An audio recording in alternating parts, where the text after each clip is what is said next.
Hello बच्चों, एक बार फिर से स्वागत है आपका आज की क्लास में। आज आप पढ़ेंगे कक्षा 10 का गणित और जिसमें आज आपका शुरू होने वाला है अध्याय 3 और जिसका नाम है दो चर वाले रैखिक समीकरण युग्म। ठीक है, तो अध्याय शुरू करने से पहले कुछ बेसिक बिंदु हैं, उनको आप जान लेना। वो बिंदु क्या है? जैसे कि चैप्टर का नाम है दो चर वाले रैखिक समीकरण युग्म, तो ये रैखिक समीकरण क्या होता है? रैखिक समीकरण से हम सबसे पहले जानेंगे रैखिक बहुपद क्या होता है। जैसे कि मैंने आपको पिछले अध्याय 2 में पढ़ाया था बहुपद क्या होता है, तो उसमें मैंने आपको चर अचर का उदाहरण देके समझाया था। एक बार उसकी परिचय क्लास आप देख लेना। ठीक है, तो चलिए बहुपद समझते हैं हम। रैखिक बहुपद क्या होता है? देखिए, मैंने आपको बताया था एक तो होता है चर। चलिए इसमें मैं दोबारा से समझा देती हूँ आपको। कुछ होते हैं अचर बिंदु। ठीक है बच्चों, तो चर चर और अचर क्या होते हैं? चर होते हैं ए बी सी, ये टर्म आपकी चर होती हैं, मतलब जिनकी हमें फिक्स वैल्यू नहीं पता। ठीक है, और जो कांस्टेंट रहते हैं, तो ये क्या है आपके चर। जो वेरिएबल होता है, कांस्टेंट नहीं रहता, अचर रहता है कांस्टेंट। ठीक है, तो अचर क्या है? अचर होगा कोई भी वास्तविक संख्या। क्या होगा अचर में? कोई वास्तविक संख्या। ठीक है, तो वास्तविक संख्या क्या हो सकती है? 1 2 3, 1/2 ऐसे लिखेंगे हम। 1/2 हो सकती है, -5/3 हो सकती है, √2 भी हो सकती है। वास्तविक संख्याएं क्या होती है? वास्तविक संख्याएं परी में भी होती हैं और अपरी में भी होती हैं। तो अचर कोई भी आपकी क्या होगी? वास्तविक संख्या होगी। और चर होंगे आपके a b c x y z u v s t. ठीक है, A to Z जो भी आपके लेटर्स होते हैं, ये सब क्या होंगे? अचर। ठीक है बच्चों, तो अब बहुपद कैसे बनता है? मैंने आपको बताया था कि चर और अचर मिलके क्या बनाते हैं? व्यंजक।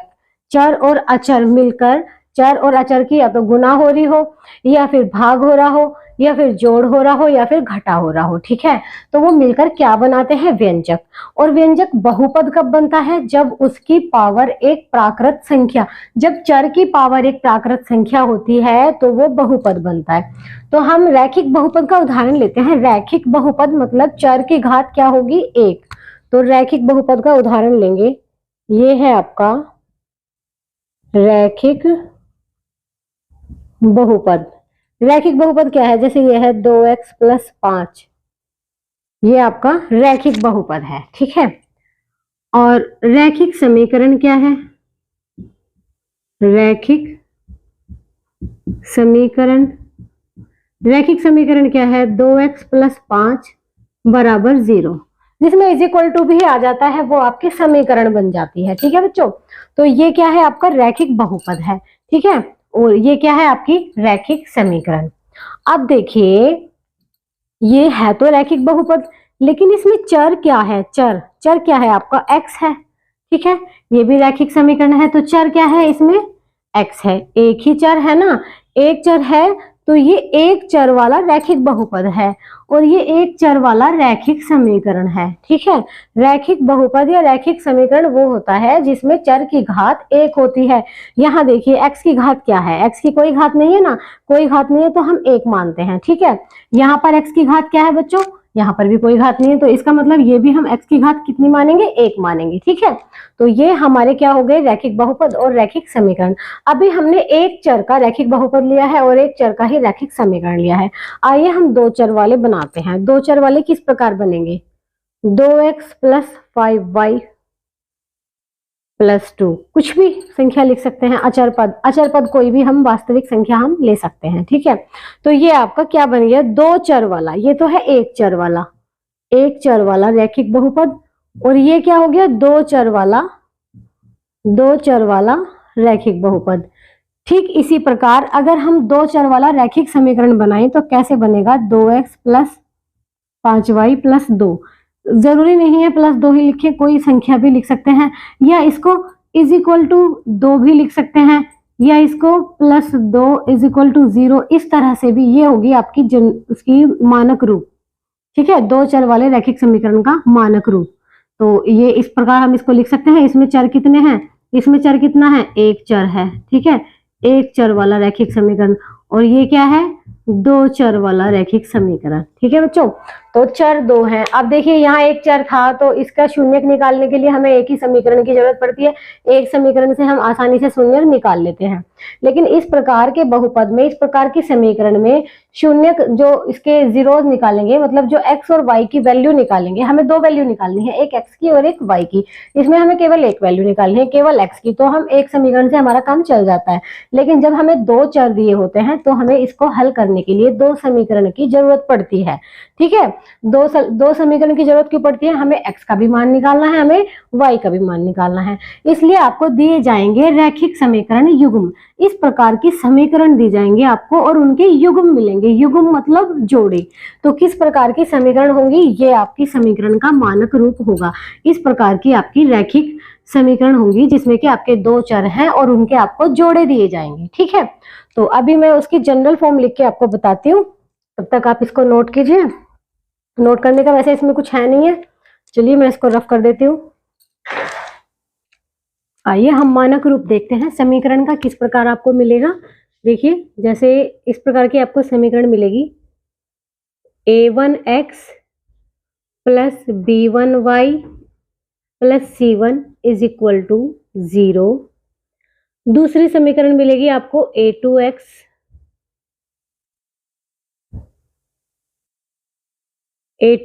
Plus b2y plus c2 is equal to 0। यहाँ देखिए बच्चों, a क्या है हमारा? a1 a2 a की बात है। a क्या होता है? a होता है x का गुणांक। ठीक है, और b क्या होता है? b होता है बच्चों y का गुणांक। और c क्या होता है? c हमारा होता है अचर पद। तो यहाँ पर a, अब हम एक चीज लिखेंगे, a बराबर नहीं है 0 के, a एंड b बराबर नहीं है 0 के। a और b 0 नहीं है। 0 क्यों नहीं है? देखिए, अगर a 0 हो गया तो x तो खत्म ही हो जाएगा, x की 0 से गुना हो जाएगी तो ये x खत्म हो जाएगा, तो ये एक चर वाला समीकरण बचेगा। दो चर वाले रैखिक समीकरण हैं तो जो x और y के गुणांक हैं वो 0 नहीं है। ठीक है, और दूसरी बात, a और b, a b और c होते क्या है? a b और c क्या है? कोई भी वास्तविक संख्याएं हैं ये। ठीक है, वास्तविक संख्या है। अब रैखिक समीकरण है तो इसका मतलब है कि ये रेखा की समीकरण है। तो जो ये रेखाएं हैं, जब जोड़े मिलेंगे तो वो किस प्रकार के जोड़े होंगे, उसमें आपको तीन बिंदु जान लेने हैं। तीन बिंदु वो कौन कौन से हैं? आइए हम लिखते हैं तीन बिंदु। पहला बिंदु क्या है? पहला बिंदु ये है कि जब हमें समीकरण दी होंगी तो अगर पूछा जाएगा कि ये समीकरण, ये जोड़े, ये जो रेखाओं की समीकरण है वो किस प्रकार की रेखाएं हैं, तो हम क्या करेंगे? ए बी और सी निकाल लेंगे। उनमें ए बी सी निकालना बहुत आसान है। देखिए, जैसे आपको कोई समीकरण दे दी 5x प्लस 2y प्लस 4, इस तरह की समीकरण दे दी, तो ए क्या होगा? ए होगा x का गुणांक, मतलब ए क्या होगा? 5। बी क्या होगा? y का गुणांक मतलब 2। सी क्या होगा? अचर पद मतलब 4। तो ए बी सी निकालना बहुत आसान है।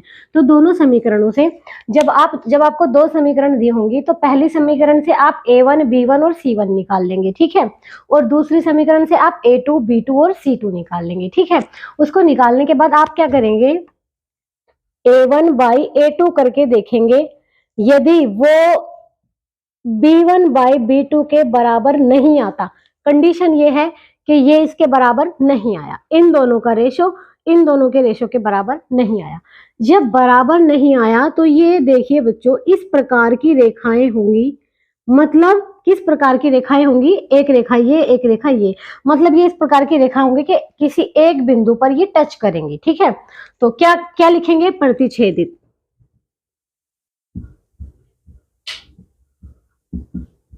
प्रतिच्छेदित रेखाएं, या फिर हम कह सकते हैं इंटरसेक्ट एट ए पॉइंट, किसी एक पॉइंट पर इंटरसेक्ट कर रही है। ठीक है, तो ये प्रतिच्छेदित रेखाएं होंगी।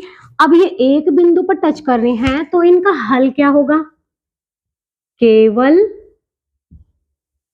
एक हल।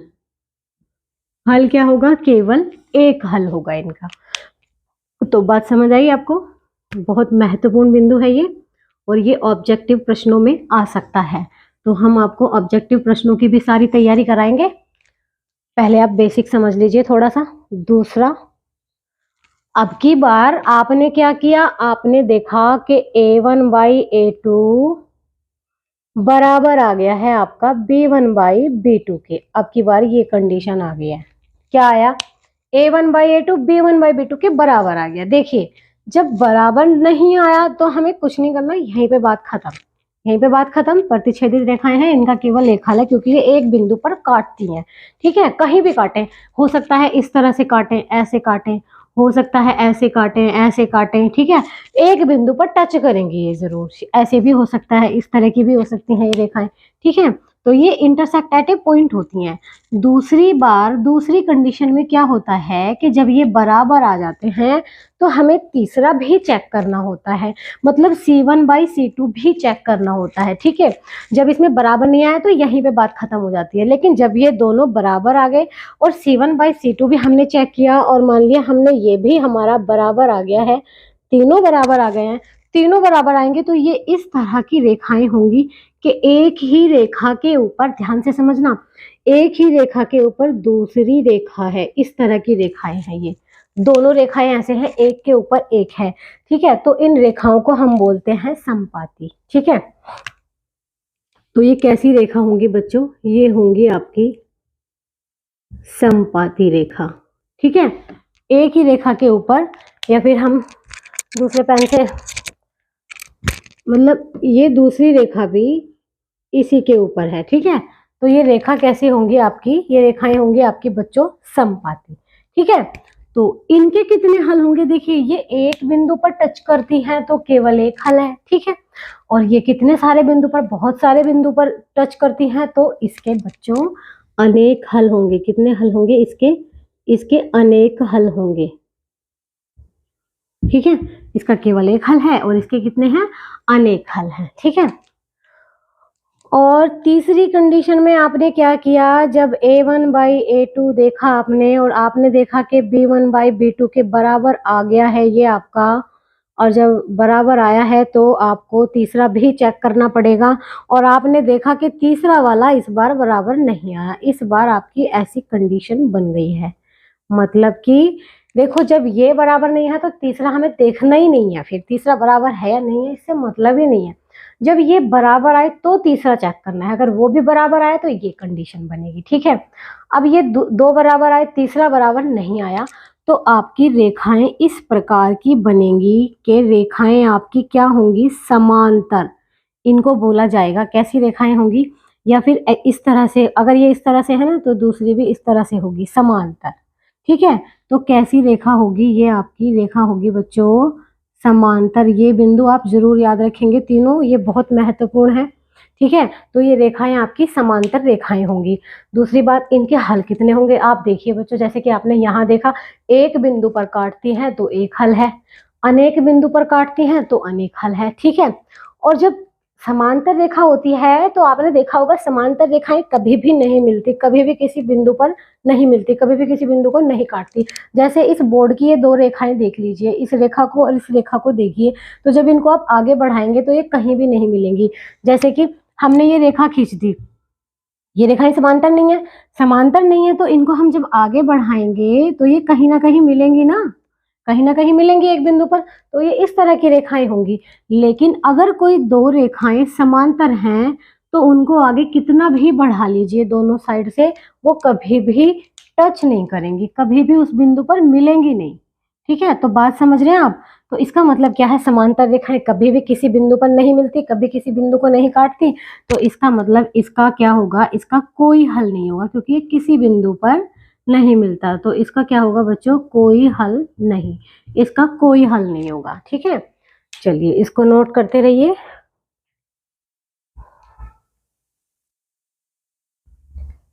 कई बार आपसे ये पूछ लिया जाता है कि कई बार आपको एक हल की जगह, एक हल मतलब अद्वितीय हल भी लिख देते हैं, इसको अद्वितीय हल, इंग्लिश में बोलते हैं बच्चों इसको unique solution, a unique solution. ठीक है, इसका एक अद्वितीय हल, केवल एक हल, अद्वितीय हल का मतलब एक ही बात है, केवल एक हल लिखो या अद्वितीय हल, एक ही बात है। ठीक है, कंफ्यूज नहीं होना इसको देखकर, तो अद्वितीय का मतलब ही ये होता है कि एक, केवल एक, ठीक है। तो संपाती, प्रतिच्छेदित, समांतर, ये आपने समझ लिया है। संपात, अब कई बार आपसे पूछ लिया जाता है कि बताइए रेखा संगत है या असंगत।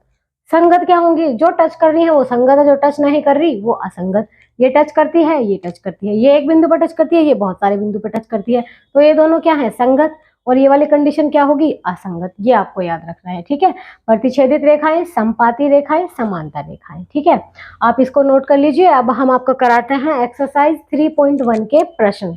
तो चलिए इसको हल करने के, जब मैं इसको मिटा देती हूँ, नोट कर लिया होगा आपने। अब आप देखिए इनको हल करने के कितने तरीके हैं, अभी मैं बता दे रही हूँ कि द्विघात समीकरण, सॉरी द्विघात समीकरण नहीं है, ये आपकी दो चर वाले रैखिक समीकरण है। दो चर वाले रैखिक समीकरण के युग्मों को हल करने की कितनी विधियां हैं आपकी बुक में, इसकी दो विधियां हैं।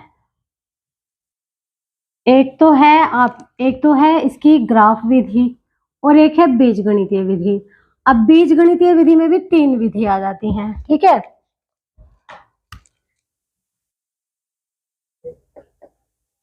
दो चर वाले रैखिक समीकरण युग्मों को हल करने की विधि। देखिए बच्चों, विधियां कौन कौन सी हैं। दो विधियां दो भागों में बांटेंगे। एक तो है आपकी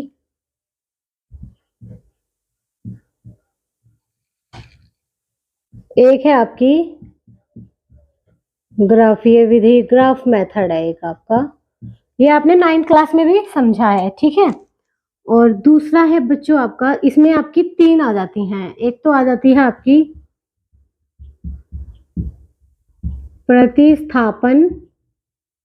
प्रतिस्थापन विधि, सभी कराएंगे हम आपको, चारों विधि कराएंगे। प्रतिस्थापन विधि, और दूसरे नंबर पर है आपकी विलोपन विधि, और तीसरे नंबर पर है बच्चों आपकी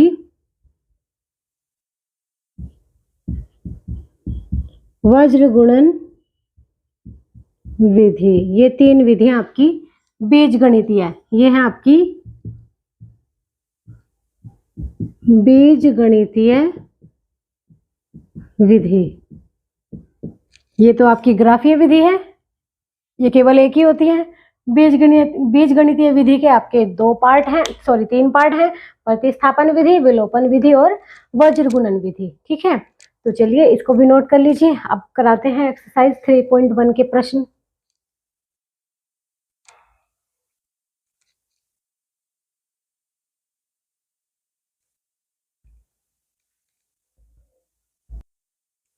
आइए बच्चों, प्रश्नावली 3.1 का पहला प्रश्न हम ले लेते हैं कि आफताब अपनी पुत्री से कहता है, 7 वर्ष पूर्व मैं तुमसे 7 गुनी आयु का था, अब से 3 वर्ष बाद मैं तुमसे केवल 3 गुनी आयु का रह जाऊंगा। इस स्थिति को बीजगणितीय एवं ग्राफीय रूपों में व्यक्त कीजिए। देखिए बच्चों, ये आपको एक स्टेटमेंट दी है, आपको इसको पहले तो इसको बीजगणितीय रूप में व्यक्त करना है। बीजगणितीय मतलब इसकी समीकरण बना के दिखानी है आपको, ठीक है। उसके बाद उन समीकरणों को आपको ग्राफीय रूपों में व्यक्त करना है, जैसे आपने 9th क्लास में किया था, ठीक है। तो चलिए इसको समझ लेते हैं कैसे आप समीकरण बनाएंगे। जो काम आपको सबसे ज्यादा मुश्किल लगता है, समीकरण बनाना बहुत आसान है, चलिए देख लेते हैं। सबसे पहले ना हम क्या करेंगे, क्योंकि दो चर वाले रैखिक समीकरण युग्म है तो हम दो चर मानेंगे। दो चर क्या क्या मान सकते हैं हम, आफताब की आयु और पुत्री की आयु। और जब भी हम आयु मानते हैं तो हमेशा ही हम वर्तमान आयु मानते हैं, जो करंट एज होती है, ठीक है। तो क्या लिखेंगे हम लिखेंगे कि माना आफताब की वर्तमान आयु कितनी मान ली हमने, माना कितनी आयु है आफताब की, x वर्ष है। अभी आफताब कितने साल का है बच्चों, x, ठीक है। और इसी में हम क्या लिखेंगे, आफताब की पुत्री, पुत्री की वर्तमान आयु कितनी होगी, y वर्ष। एक की हमने x मान ली और एक की हमने y मान ली। अब क्या है कि पहली कंडीशन दी है, ये तो वर्तमान आयु मानी है हमने, पहली कंडीशन में दिया है 7 वर्ष पूर्व। अब इन दोनों की 7 वर्ष पूर्व की आयु लेंगे तो हम लिखेंगे 7 वर्ष पूर्व। अब देखिए आफताब अब x वर्ष का है तो 7 साल पहले कितने साल का होगा वो, आफताब की आयु कितनी रही होगी, 7 साल पहले कितने साल का होगा, x माइनस 7 का होगा बच्चों। 7 साल पहले की बात कर रहे हैं तो 7 घटा दो उसमें से, ठीक है। और पुत्री कितने वर्ष की रही होगी, 7 साल पहले की आयु की बात कर रहे हैं, हमने यहाँ लिख दिया 7 वर्ष पूर्व आफताब कितने साल का था, x माइनस 7, और पुत्री कितने की थी, y माइनस 7। पुत्री की क्या हो जाएगी, y माइनस 7। ये पुत्री की आयु है 7 साल पहले, ठीक है। अब प्रश्नानुसार अकॉर्डिंग टू क्वेश्चन क्या दिया है क्वेश्चन में कि मैं तुमसे 7 गुनी आयु का था। आफताब कह रहा है कि मैं अपनी पुत्री, आफताब अपनी पुत्री से कह रहा है कि मैं तुमसे 7 गुनी, मतलब मेरी आयु तुम्हारे से 7 गुना थी। तो इसका मतलब क्या हुआ, आफताब की आयु, प्रश्नानुसार आफताब की आयु कितनी है 7 साल पहले, x माइनस 7, और पुत्री का 7 गुना मतलब 7 गुना y माइनस 7। इस तरह से हम समीकरण बनाएंगे, ठीक है। तो समीकरण क्या बनकर आएगी, x माइनस 7 बराबर 7 की y में जब गुना होगी, इसको ठीक से लिख लेते हैं, 7 गुना पुत्री की आयु, ठीक है। तो 7 की y में जब गुना होगी तो क्या आएगा बच्चों, 7y, और 7 की 7 में माइनस 7 सत्ते 49।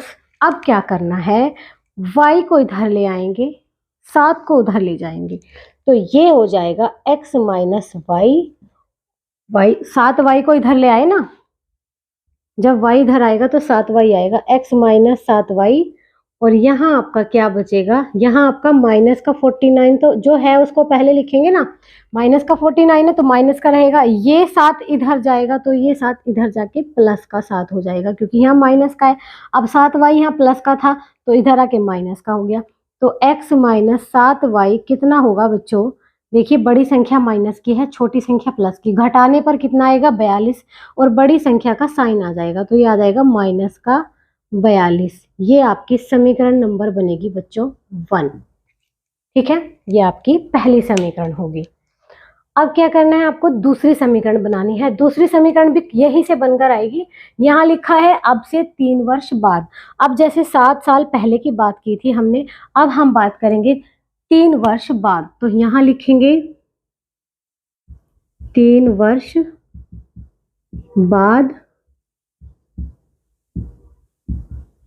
आफताब की आयु, 3 वर्ष बाद कितने साल का होगा आफताब, वर्तमान आयु x है तो 3 साल बाद कितना होगा, बाद वाली आयु में जुड़ जाएगा ना, x प्लस 3 का होगा।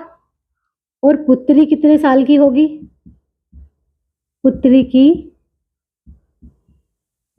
पुत्री होगी बच्चों y प्लस 3, ठीक है। पुत्री की आयु होगी y प्लस 3।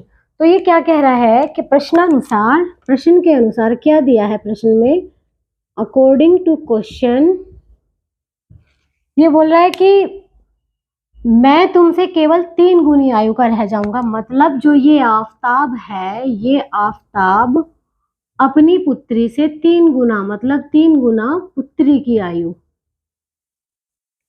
3 गुना पुत्री की आयु, इस तरह से ये समीकरण बनेगी। तो कैसे बनाएंगे, x प्लस 3 बराबर 3 की y में जब गुना करेंगे 3y, प्लस 3 की 3 से जब गुना करेंगे 3 तिया 9। अब देखिए 3y इधर आ जाएगा तो ये क्या हो जाएगा, x माइनस 3y, 3y इधर आके माइनस का हो गया, 9 तो प्लस का ही है, प्लस का लिखेंगे, 3 इधर जाएगा तो माइनस का हो जाएगा। तो क्या बनेगा, x माइनस 3y बराबर क्या बनेगा बच्चों 6। ये आपकी बनेगी समीकरण नंबर 2। देखिए आपकी 2 समीकरण बन गई हैं, 2 ही समीकरण बनानी थी, तो ये आपके समीकरणों का बीजगणितीय रूप आया है, ठीक है। अभी आपको इसका ग्राफीय रूप भी दिखाना है। इसको ग्राफीय रूप में बदलने के लिए इन दोनों समीकरणों का हम इस्तेमाल करेंगे। तो कैसे करेंगे, चलिए इसको अगले पेज पे दिखाते हैं। मैं इसको रफ कर देती हूँ, ठीक है। इसको आप इतना नोट कर लीजिए और मैं आपकी ये दो समीकरण लिख लेती हूँ।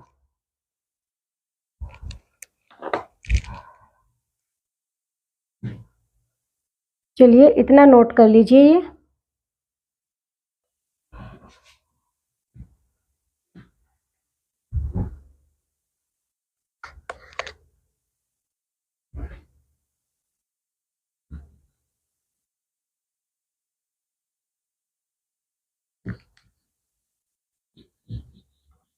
ग्राफीय रूप में बदलने के लिए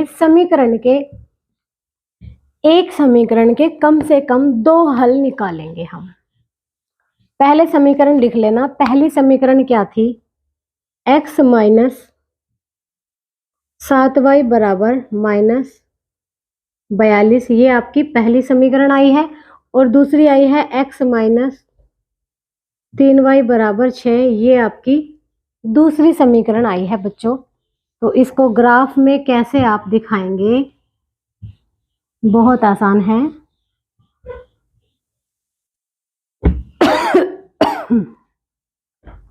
पहले आप क्या लिखेंगे,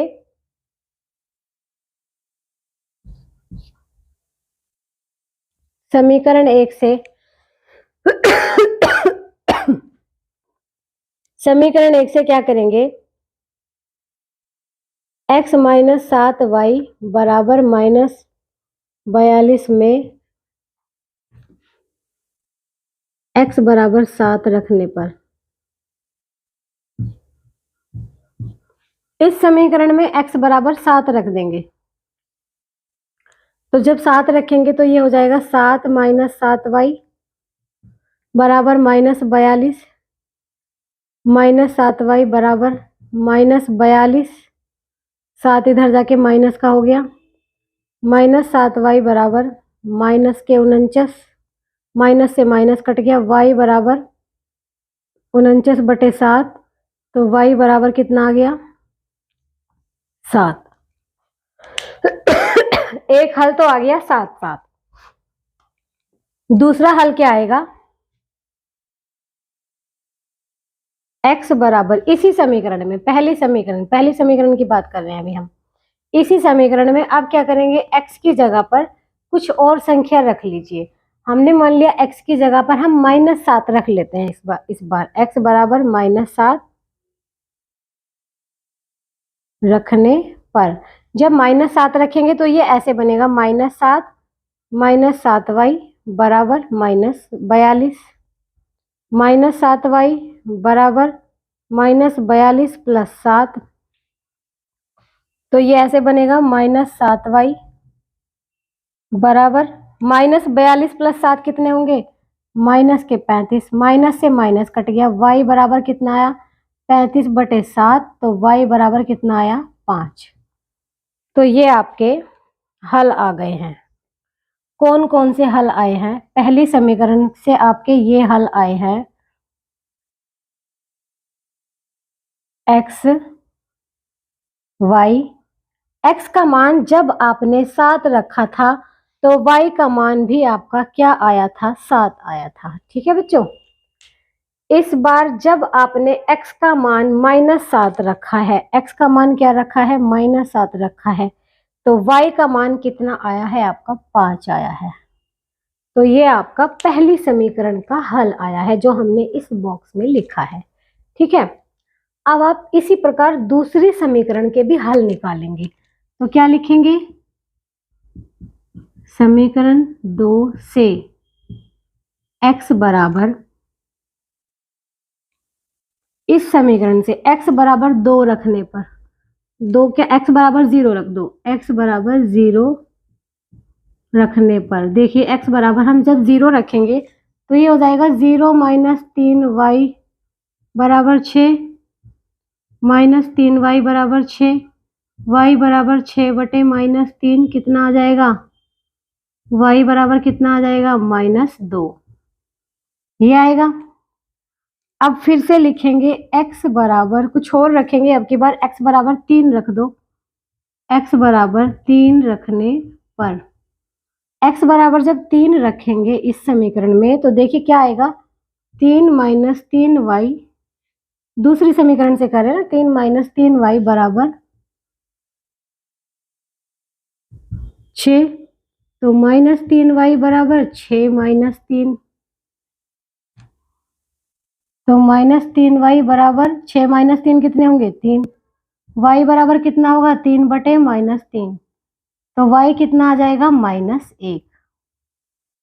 तो दूसरी समीकरण के आपके क्या क्या हल आए हैं बच्चों, देखिए बहुत आसान है। दूसरी समीकरण के आपके हल क्या आए हैं, जब आपने x की जगह पे 0 रखा था तो आपका y आया था बच्चों -2, ये आया था, ठीक है। जब आपने x की जगह पर 3 रखा था तो y आपका आया था बच्चों -1। तो अब जो ये आपके हल आए हैं, पहले आपकी ये समीकरण आई थी, पहली समीकरण से आपके ये हल आए हैं और दूसरी समीकरण से आपके ये हल आए हैं। अब इन दोनों हलों को आपको ग्राफ पर दिखाना है, तो कैसे दिखाएंगे, इसको नोट कर लीजिए। मैं इतना मिटा के फिर ग्राफ बनाऊंगी इस पे।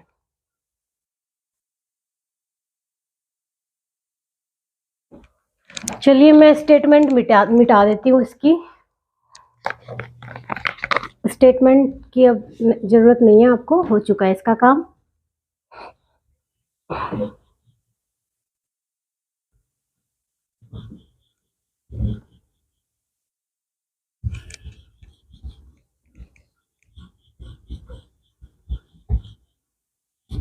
ये भी मिटा दे रही हूँ मैं।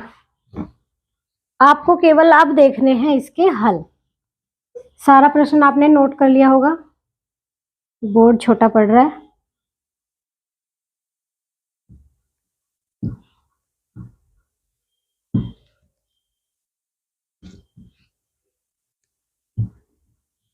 अब देखिए बच्चों, यहाँ तक चलिए आप ये हल देख लीजिए केवल। अब आपको केवल ये हल देखने हैं जो आपने समीकरण से बनाए हैं, ठीक है। तो पहले आप ग्राफ बना लेंगे। ग्राफ में क्या होता है, ये आप 9th क्लास में सीख चुके हैं बच्चों, आपने अच्छे से किया है ये 9th में। देखिए ये जो लाइन होती है आपकी पड़ी रेखा, इसको बोलते हैं क्षैतिज या फिर हॉरिजॉन्टल लाइन। ये होती है आपकी एक्स अक्ष, एक्स डैश, मतलब यहाँ x की वैल्यू प्लस, यहाँ x की वैल्यू माइनस, बीच में होता है आपका 0। ये होती है y अक्ष, y डैश, ठीक है। यहाँ y की वैल्यू प्लस होती है, नीचे y की वैल्यू माइनस। अब देखिए पहली समीकरण से कैसे बनाएंगे, पहले बिंदु बना लेंगे इसमें, 1 2 3 4 5 6 7 8 इक्वल दूरी पर बनाने हैं आपको, ये स्केल से नाप कर, या फिर आप एक ग्राफ पेज ले लेना, उस पे बहुत अच्छे से हो जाएगा। 6 7 8 2 3 4 5 6 7 8 1 2 3 4 5 6 7 8, तो इनको लिख लीजिए 1 2 3 4 5 6 7 8। ये होगा -1 -2 -3 -4 -5 -6 -7 -8। अब ये भी प्लस का होगा, 1 2 3 4 5 6 7 8 -1 -2 -3 -4 -5 -6 -7 -8, ठीक है बच्चों। चलिए पहला देखते हैं, x बराबर 7 y बराबर 7, x भी 7 और y भी 7, 7 7 कहाँ पर होगा, x 7 प्लस का 7 y 7, इसका मतलब x 7 और y 7, तो ये कहाँ आ जाएगा आपका बिंदु, ये आपका बिंदु आएगा यहाँ पर। अब यहाँ देखिए x भी 7 है और y भी 7 है, तो ये आपका बिंदु क्या होगा, 7 7, ये बिंदु होगा 7 7। दूसरा बिंदु क्या होगा, -7 5, x तो -7 है और y प्लस का 5 है। प्लस का 5 ऊपर जाएगा, -7 इधर आएगा और प्लस का 5 ऊपर जाएगा। तो ये प्लस का 5 आपका यहाँ होगा और -7 आपका यहाँ होगा। तो ये दूसरा बिंदु आपका हो जाएगा ये। तो इसका नाम रखेंगे आप, इसका नाम रखना है -7 और 5। तो ये पहली रेखा के बिंदु आपने लिख लिए हैं। तो इसको जब आप स्केल से इससे मिला देंगे तो आपको इस तरह की रेखा दिखाई देगी। ठीक है, सीधा मिलाना है, ये मैंने बिना स्केल के मिलाया इसलिए लग रहा है। अब पहली रेखा का बनाया आपने, ये रेखा आपकी बन गई है। ये कौन सी रेखा है आपकी? जो आपकी पहली रेखा बनी थी, समीकरण आपने लिखी होगी वो देख लीजिएगा एक बार। और दूसरा कैसे बनेगा आपका? x 0 है, y -2 है।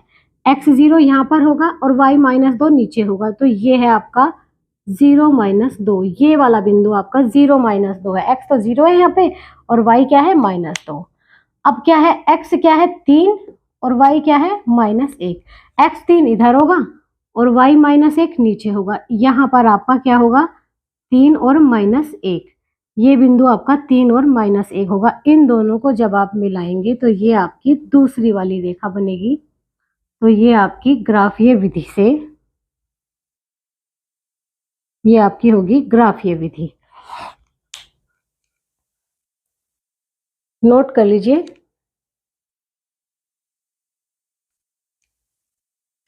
अब जैसे आपने ये रेखा जिस समीकरण से बनाई है वो समीकरण आप यहाँ पे लिख सकते हैं। वो वाली समीकरण थी x - 7y बराबर -42, ये थी आपकी। और दूसरी समीकरण क्या थी आपकी? ये थी आपकी बच्चों x - 3y बराबर 6। देख लीजिएगा एक बार, मैंने मिटा दिया ना, स्पेस कम पड़ रहा था। तो आप ये लिख लेना कि ये रेखा आपकी किस समीकरण से बनी है? इस हल से बनी है ना। ये हल किस समीकरण से आया था वो हमने मिटा दिया है पीछे। तो ये आपकी क्या होगी? ग्राफीय विधि। तो ये किस तरह की रेखाएं हैं? समांतर तो नहीं है, कहीं ना कहीं ये मिलेंगी जाकर, जब इनको आगे बढ़ाएंगे कहीं ना कहीं जाके मिलेंगी। जिस बिंदु पर मिलेंगी वही इनका आंसर होगा। ठीक है बच्चों, चलिए नोट कर लीजिए इसको। तो इसका दूसरा प्रश्न करते हैं।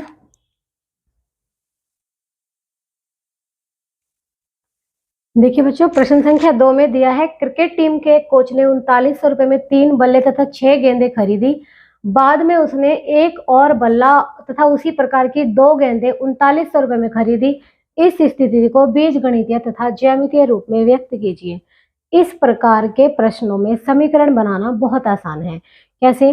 देखिए, इसमें 2 चीज दी गई हैं, एक तो बल्ला और एक गेंद। तो हम इन्हीं को x और y मान लेते हैं। तो हम क्या करेंगे? हम लिखेंगे कि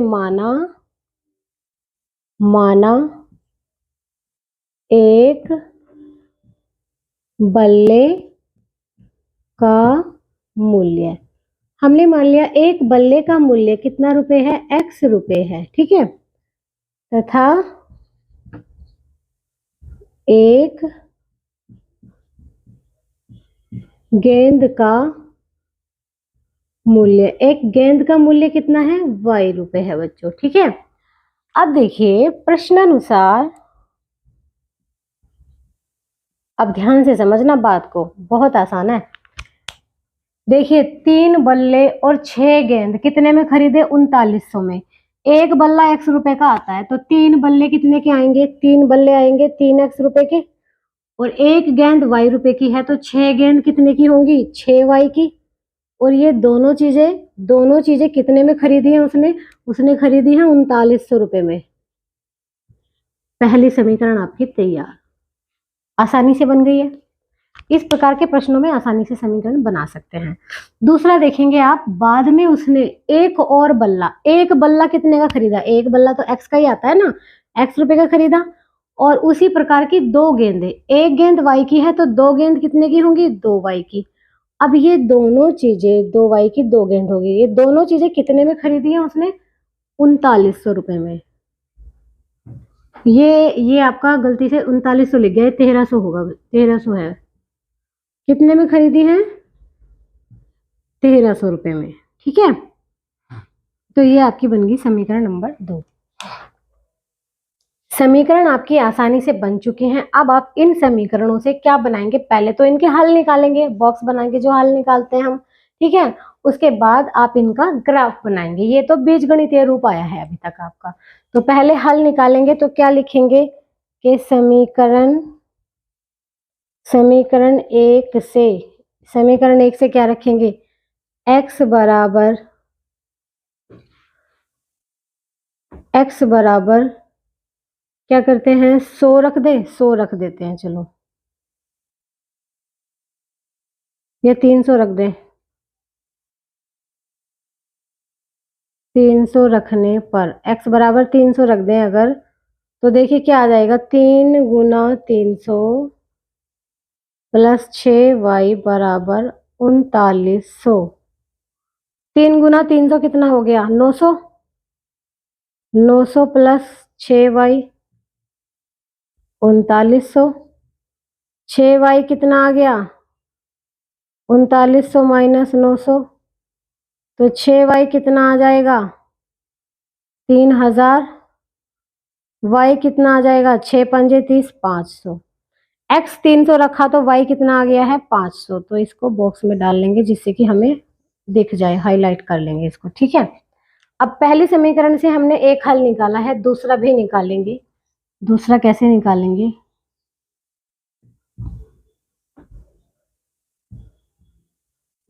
समीकरण एक से x बराबर, इस बार 600 रख दें।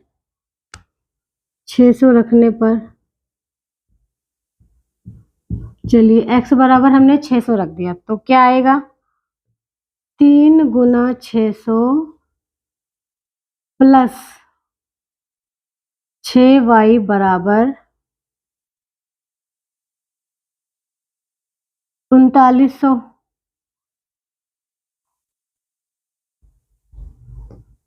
6 तिया कितने हो जाएंगे, 1800 प्लस 6y बराबर 3900। 6y बराबर हो जाएगा 3900 माइनस 1800। 6y होगा आपका 2100 और y हो जाएगा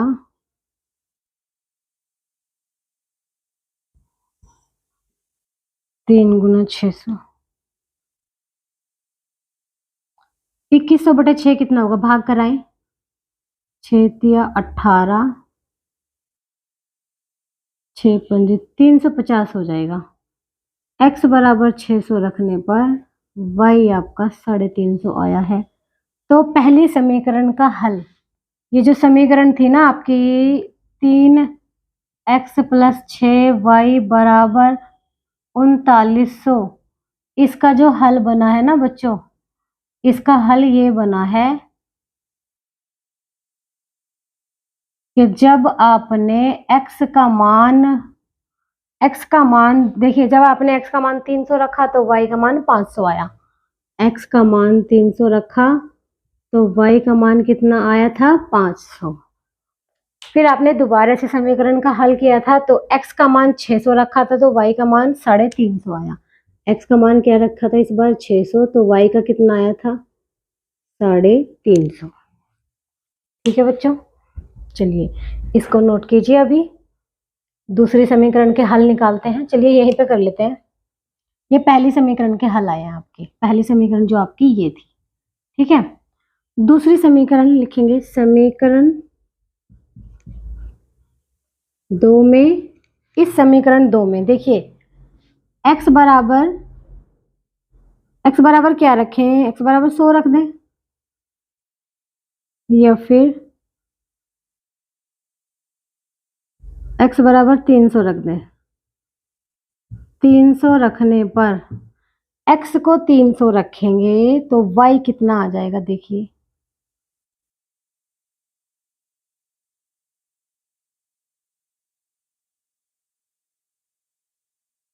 300 ना रख के 100 ही रख लेते हैं। 100 रखेंगे तो y कितना आएगा, 100 प्लस 2y बराबर 1300। 2y बराबर 1300 माइनस 100, 2y बराबर 1200, तो y बराबर आ जाएगा आपका 600। x बराबर 100 रखने पर y बराबर कितना आ गया 600। अब फिर से इसमें कुछ रखो, समीकरण 2 में x बराबर 500 रख दे। 500 रखने पर तो y कितना आ जाएगा 500 प्लस 2y बराबर 1300। 2y बराबर 1300 माइनस 500। 2y बराबर 800 और y बराबर कितना हो जाएगा आपका 400। तो दूसरी समीकरण के हल भी आपके बन चुके हैं। क्या हल बने हैं? जब x बराबर 100 रखा तो y बराबर 600 आया। यहाँ लिख लेंगे दूसरी समीकरण। दूसरी समीकरण यहाँ लिख देती हूँ मैं। दूसरी समीकरण थी आपकी कि x प्लस 2y बराबर 1300, ये आपकी दूसरी समीकरण थी। तो इसके हल क्या निकल कर आए हैं? इसके हल आए हैं कि जब आपने x का मान, यहाँ x है यहाँ y, जब आपने x का मान 100 रखा था तो y का मान आपका 600 आया था, और जब आपने x का मान 500 रखा था तो y का मान आपका 400 आया था। 400 आया था। ठीक है बच्चों, तो ये क्या थी आपकी बीजगणितीय रूप समीकरण आई, और इन समीकरणों से आपने क्या निकाल लिए हैं? हल निकाल लिए हैं। अब इन हलों से आप क्या बनाएंगे? ग्राफ बनाएंगे, ज्यामितीय रूप में इसको दिखाएंगे। तो चलिए मैं इसको, ये आपने नोट कर लिया होगा, ये पार्ट आप नोट कर लेना, मैं मिटा देती हूँ इसको। अब हम आपको इन समीकरणों का ग्राफ बना के दिखाएंगे।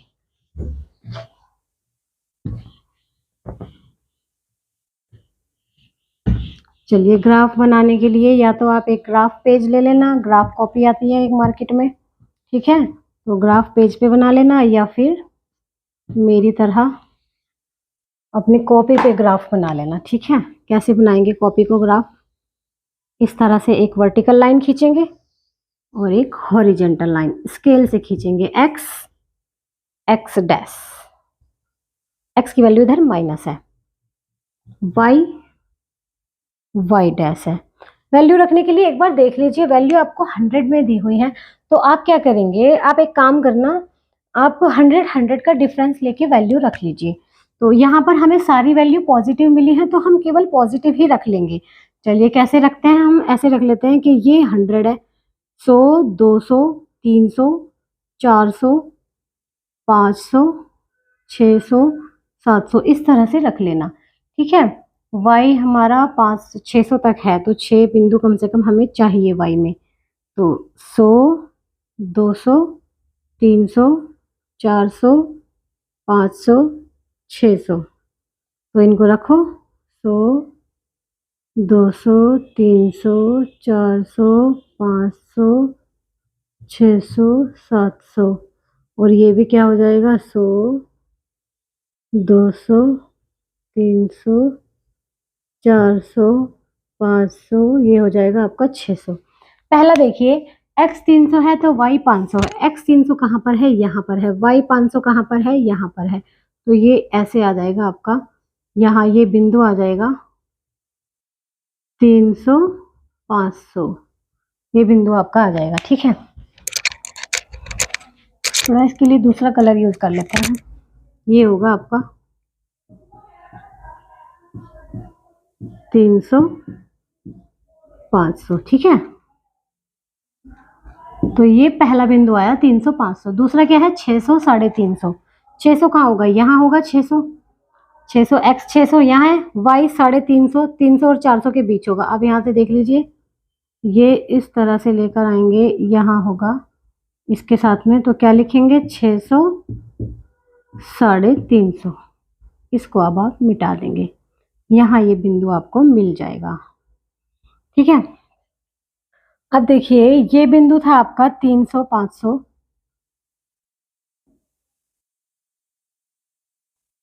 और ये आपका 600, 350 पहली समीकरण से आया है। तो इसको आप स्केल से ऐसे मिला देंगे, स्केल से, और इस रेखा का आप नाम लिखेंगे। कौन सी रेखा थी ये थी 3x + 6y = 3900। पहली समीकरण, इसका आपने, इस हल का आपने ये ग्राफ बना दिया। ठीक है, अब आप देखेंगे दूसरे हल को। दूसरे हल में क्या दिया है, x 100 है तो y 600 है।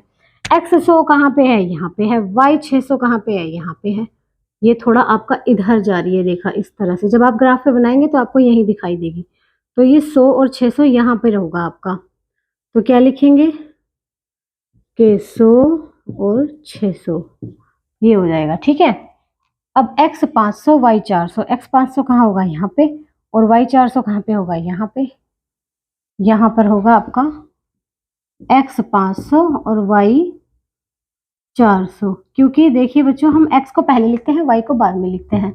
तो ये आपके दोनों बिंदु होंगे। जब इनको आप मिलाएंगे इस तरह से, यहाँ बनेगा ये थोड़ा, तो ये रेखा आपने देखा कि ये आपको पैरेलल मिल जाएगी इस तरह से। जब आप इसको मिलाएंगे तो ये रेखा आपकी ऐसे जाएगी। इक्वल इक्वल डिस्टेंस लेनी है आपको। तो आपने क्या देखा कि ये रेखाएं आपकी समांतर हैं। इस दूसरी वाली रेखा का नाम लिख देना, कौन सी है, x + 2y = 1300। ये दोनों रेखाएं आपकी समांतर मिल रही हैं। ठीक है, समांतर मतलब तीसरी कंडीशन फॉलो कर रही हैं। ये इनका कोई हल नहीं है। क्यों नहीं है, देखिए आप एक चीज देख लीजिए, समीकरण को देख लीजिए। a1/a2, a1 कितना है 3, a2 कितना है 1, तो क्या है 3/1। a1/a2 क्या है 3/1। b1/b2 क्या है 6/2। 6/2 भी क्या होगा, 2 × 6, 2 × 2 3/1 होगा ना। तो a1/a2 बराबर किसके है, b1/b2, और बराबर किसके है, c1/c2। जब इनको हल करेंगे तो ये भी क्या आ जाएगा 3/1। तो इसका मतलब क्या है, तो कि इसका कोई हल नहीं होगा और ये रेखा कहीं पर भी नहीं मिलेगी। तो ये रेखा कैसी आई है बच्चों, आपकी समांतर आई है। तो ग्राफ नोट कर लीजिए। ये ग्राफ आपको खुद बनाना है। यहाँ तक हल करने के बाद नोट कर लीजिए इसको। तीसरे प्रश्न की तरफ चलते हैं हम।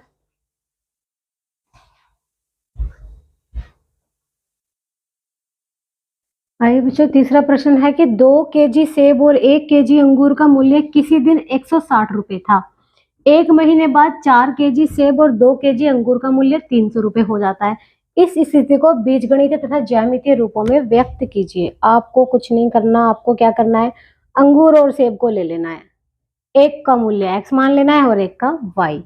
तो क्या लिखेंगे आप लिखेंगे माना, इसी तरह लिखेंगे 1 केजी सेब का मूल्य कितना है, x रुपए। और क्या लिखेंगे, 1 केजी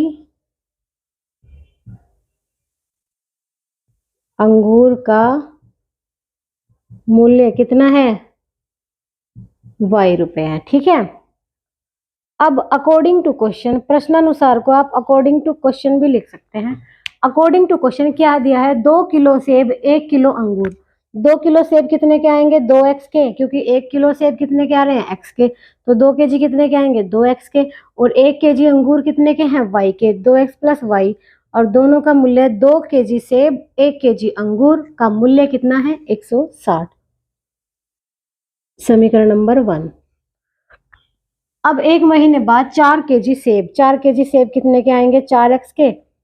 और 2 केजी अंगूर कितने के आएंगे, 2y के। इनका मूल्य हो जाता है 300 रुपए हो जाता है इनका मूल्य। तो ये होगी आपकी समीकरण नंबर 2। ठीक है, तो अब क्या करेंगे आप, इसका आप हल निकालेंगे। हल निकालने के लिए एक एक समीकरण को आप लेंगे। पहले क्या लेंगे, समीकरण 1 में x बराबर 40 रख देते हैं। चलो x बराबर क्या रख देते हैं, 40 रखने पर अपने हिसाब से कुछ भी रख सकते हैं। x जब आप 40 रखेंगे तो 40 दूनी कितने हो जाएंगे, डायरेक्ट करना सीखो आप। 40 दूनी 80 प्लस y बराबर 160। तो y बराबर कितना आ जाएगा, 160 माइनस 80 कितना बचेगा, 80। y कितना आ जाएगा, 80। जब x 40 रखेंगे तो 40 दूनी 80, 80 इधर जाके जब घटाएंगे तो 80 बचेंगे, y कितना आ जाएगा 80। ठीक है, अब फिर से इसी समीकरण को लेंगे। समीकरण 1 में x बराबर, इस बार रख देंगे -40। -40 रखने पर, -40 रखेंगे तो ये -80 होगा। -80 प्लस y बराबर 160, ये इधर चला जाएगा। y बराबर 160 प्लस 80 कितने हो जाएंगे? तो बहुत बड़ी संख्या हो जाएगी। -40 मत रखो, फिर इसको रखो आप 80 रख दो। 80 रखेंगे तो यहाँ कितना आ जाएगा? 80 दूनी, यहाँ देखिए इस समीकरण में x की जगह पे 80 रख दिया, 80 दूनी कितने हो गए? 160। तो y बराबर कितना आ जाएगा? 0 आ जाएगा बच्चों। x 80 रखने पर y कितना आ जाएगा? 0। तो पहली समीकरण जो आपकी थी 2x प्लस वाई बराबर 160, ये आपकी पहली समीकरण थी। इसका हल आप निकाल चुके हैं। क्या आपने निकाला इसका हल? आपने निकाला है कि जब एक मान x का होता है, एक y का। जब x 40 है तो y 80 है। x 40 है तो y कितना है? 80 है। जब x 80 है तो y 0 है। जब x 80 है तो y क्या है बच्चों? 0 है। ठीक है, ये आपके पहली समीकरण का हल है। अब दूसरी समीकरण का हल भी आप निकालेंगे। समीकरण 2 उठा लेंगे। अब आप क्या लिखेंगे? समीकरण 2 में दूसरी समीकरण देख लीजिए। x बराबर,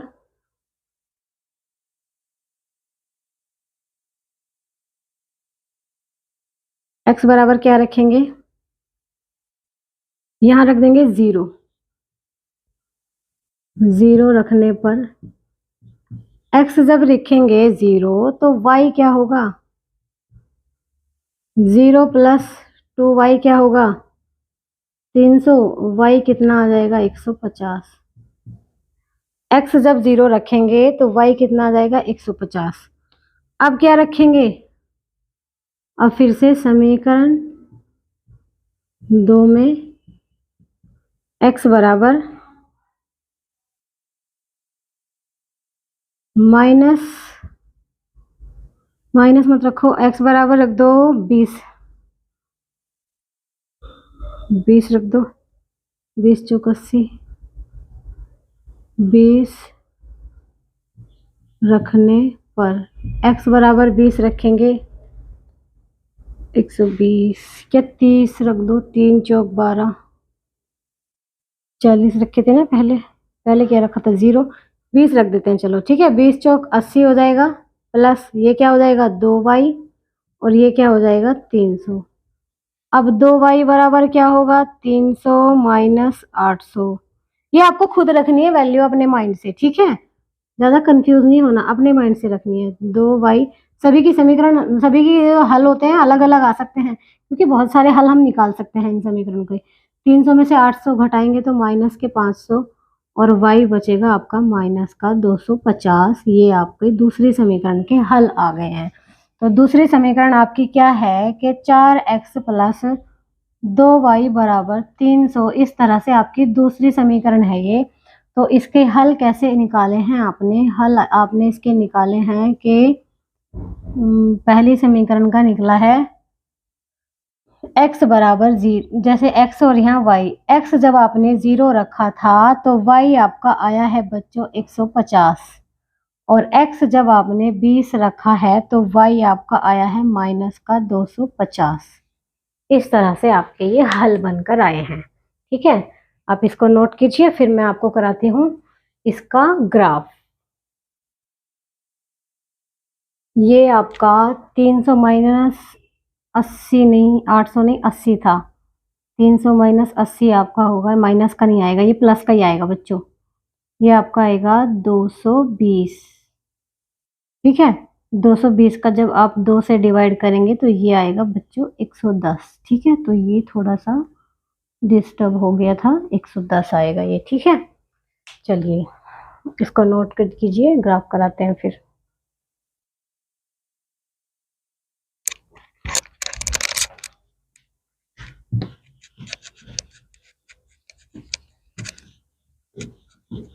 ग्राफ करने के लिए आपको कुछ नहीं करना, पहले आपको दो लाइनें ले लेनी है, एक्स अक्ष और एक वाई अक्ष। ठीक है, बड़ी रेखा एक्स अक्ष और खड़ी रेखा वाई अक्ष।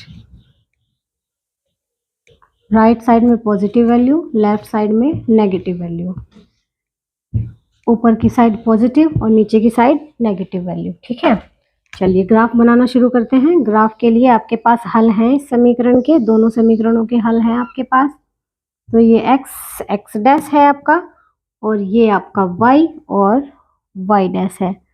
अब इनमें कुछ इस तरह से पॉइंट ले लीजिए कि इक्वल डिस्टेंस ले लीजिए। 20-20 का डिफरेंस हम ले सकते हैं बहुत आसानी से। तो ये हो जाएगा आपका 20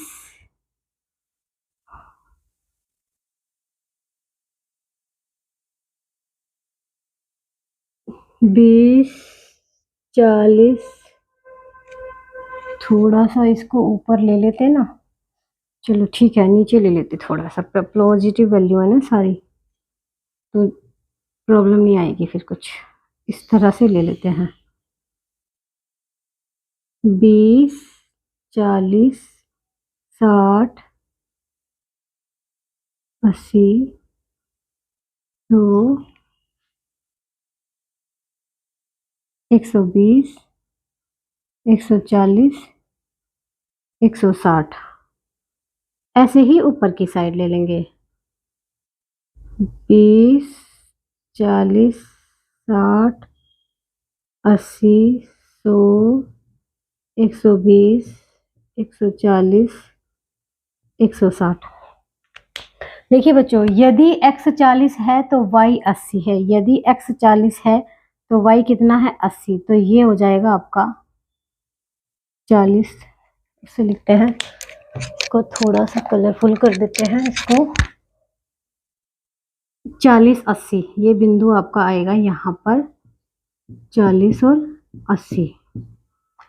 यदि x 80 है तो y 0 है, x 80 यहाँ होगा, y 0 यहाँ होगा, तो ये यहाँ आ जाएगा 80, 0 ये वाला बिंदु होगा। तो इन दोनों को मिला देंगे। जब हम स्केल से मिलाना है, हमेशा आपको ऐसे नहीं मिलाना जैसे मैं मिला रही हूँ, आपको स्केल से ही मिलाना है। तो ये कौन सी रेखा है बच्चों आपकी, ये आपकी रेखा कौन सी है, ये है आपकी 2x + y = 160, ये रेखा। ठीक है, इसका हल देखिए, दूसरी रेखा का हल x 0 है तो y 150 है, x 0 यहाँ होगा, y 150 यहाँ होगा, 140 और 160 के बीच यहाँ होगा। तो ये हो गया आपका 0, 150। अब देखिए x 20 है तो y 110 है, x 20 है तो y कितना है 110, 110 कहाँ होगा, यहाँ होगा। तो कितना हो जाएगा, 20 है और 110 है। तो ये दोनों आपके, ये दोनों मिल जाएंगे, मतलब ये समांतर, ये इस तरह से जा रही है रेखा और ये वाली रेखा इस तरह से जाएगी, ये समांतर रेखा आपकी होगी। ये इस तरह से होंगे आपके, यहाँ पर बिंदु है 20 और 110। ठीक है, और दूसरा बिंदु 0 और 150, इन दोनों बिंदुओं को मिलाने पर ये रेखा बन रही है आपकी। तो थोड़ा सा स्ट्रेट लाइन में बनाना, आप स्केल से बनाना आप। ठीक है, और रेखा थी आपकी 4x + 2y बराबर 100, सॉरी बराबर कितना था, 300 था। यही आपका ज्यामितीय रूप होगा। ठीक है, ये थोड़ा तिरछा दिख रहा है, ये एक तरह से समांतर रेखाएं दिखनी चाहिए, इस तरह से होंगी, बिना स्केल के बना रहे हैं तो इसलिए लग रहा है ये। ठीक है बच्चों, तो स्केल से बनाओगे तो बिल्कुल सीधी रेखा ये आपकी आएगी, और ग्राफ पे ही बनाना, ग्राफ पे बनाओगे तो ज्यादा बेटर है। ठीक है, ये बिंदु है आपका 20 और 110। तो इसको आप नोट कर लीजिए। इसी के साथ आपका ये अभ्यास 3.1 समाप्त होता है। तो कल आपसे मिलते हैं एक्सरसाइज 3.2 के साथ।